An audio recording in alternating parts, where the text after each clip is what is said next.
Today, I will be going over running backs that you should be avoiding in the late rounds of your fantasy drafts. Let's get to it.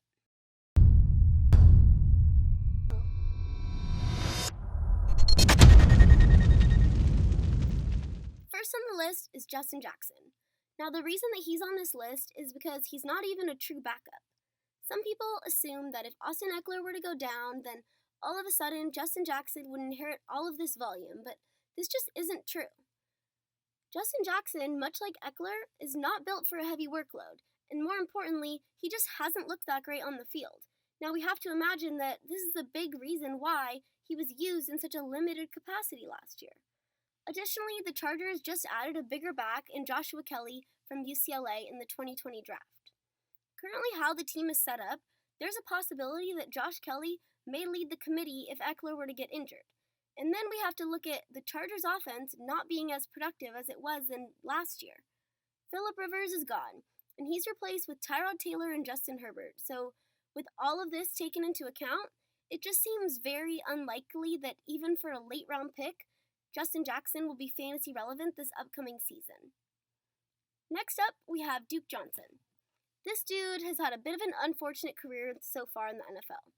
I believe that a lot of people see the talent and potential in Duke Johnson, but he's never been given the chance to prove himself as a lead back, and it's not looking like this year is going to be any different.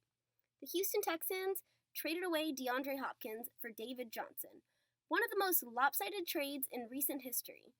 And now, Bill O'Brien is going to try to prove to everyone that he's not an idiot and didn't just completely mess up the Texans' offense. He's going to be giving David Johnson a heavy workload. Even last year, with a worse running back in Carlos Hyde, Duke Johnson still got less volume than Carlos Hyde, and he wasn't a viable fantasy option. He got less volume than some dude that's literally been on a different team every year for the last 5 years. Now, they have a slightly more talented RB, with a much larger contract, and a lot is riding on the line for Coach Bill O'Brien. Unfortunately, this will not be the year that we see Duke Johnson have his breakout season. Now we are moving on to Malcom Brown. I mean, there really isn't too much to say here. Cam Akers is the most talented back on the team.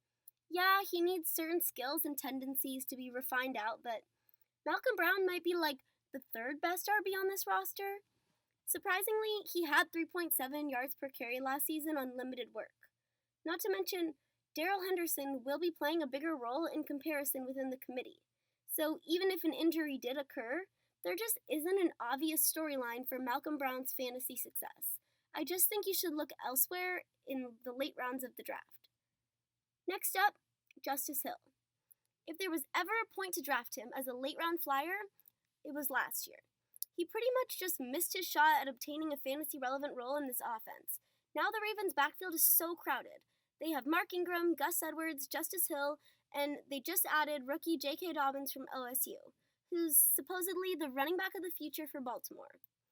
Last year, Justice Hill's fantasy value in drafts was relevant for two reasons. First, he was going to be in there on third downs, and he was the best pass-catching RB on the team. Second, he was the supposed backup to Mark Ingram if he were to succumb to injury. Now, neither of those reasons exist. The Ravens and Lamar Jackson straight up do not throw to their running backs, and with the arrival of J.K. Dobbins, the guy may very easily be the most talented RB on the roster. I'm not saying that he'll replace Mark Ingram immediately, but there's potential for him to take the majority of the workload later in the season. Regardless, Justice Hill is no longer a late-round flyer, but just a wasted pick. Another wasted pick would be on Jamall Williams. In case you haven't noticed a similar trend for this video, all of these RBs are on teams that have just reinvested in the RB position in the draft. So the Packers, they drafted A.J. Dillon out of Boston College. Now, this kid was a beast in college. He's a third down back, and he's more talented than Jamall Williams. Most importantly, though, he's the first RB taken by the new regime. We already know that there will be regression for the Packers running backs as a whole, as they scored over 50% of their team's touchdowns, which is just insane.